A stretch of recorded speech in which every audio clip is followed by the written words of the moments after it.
You know, Kenyans now have a problem, a real big problem. The president himself said that he's going to deal with fellows who do it goons. He should start by dealing with himself, because this is an administration which gives space and comfort and support to goonism. Let him start there. I've issued a statement myself on the importance of this day, the 27th day of August 2027, because 16 years of devolution, for example. Is this president and this administration committed to devolution? When I co-chaired the NADCO committee, we recommended, for example, that even as we speak, counties should be getting not less than 20%, all right, of the shared revenue, up from 15%. Of course, some of us hold the view we'll give this a very serious matter consideration, and we propose 35%, from 15% to 35% of shared revenue, so that we can develop every part of this country. So these ones are giving lip service. And one of the things I've said is we have to give Constitution Day the greater significance than going to KICC and issuing a statement. Quick question. We've seen IEBC is on the spot for a flawed procurement tendering process, straight from the tender that they advertised on their website. And a company has gone to court saying that what IEBC advertised was tailor-made for a certain company, in the sense that it was predetermined that that company will be given that tender. What is your reaction to which electoral technology should also have?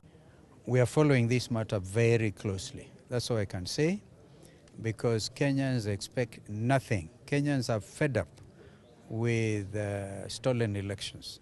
Hawezi tena kukubali mambo haya. Kwa hivyo, whatever it is that they are trying to do, I just want to tell you that on the 9th of October, the United Alternative Government has called, together with other stakeholders, for a consultative forum to ask IEBC to explain to the country how prepared they are to hold the next election.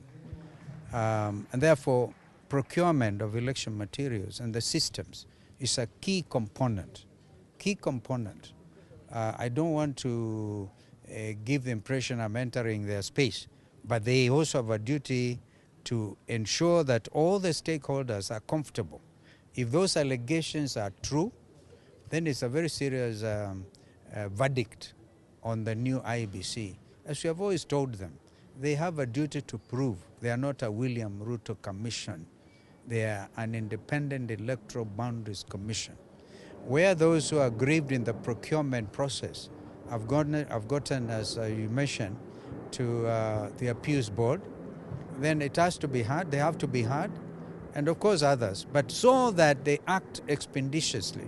We want the appeals board, for example, to very quickly dispense with this matter, because Kenyans cannot have one day, an extra day for William Ruto's administration because of delayed procurement processes. Some of us have expressed ourselves very clearly on this mathematic thing, all right? Because the system has been everywhere in the world, from Venezuela, from wherever, even in the United States, they were actually given a negative, a red card.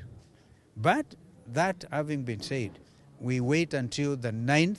Before the 9th of October, the IEBC must come out clear on their procurement processes. Maybe there are other agents, because they put up an international tender.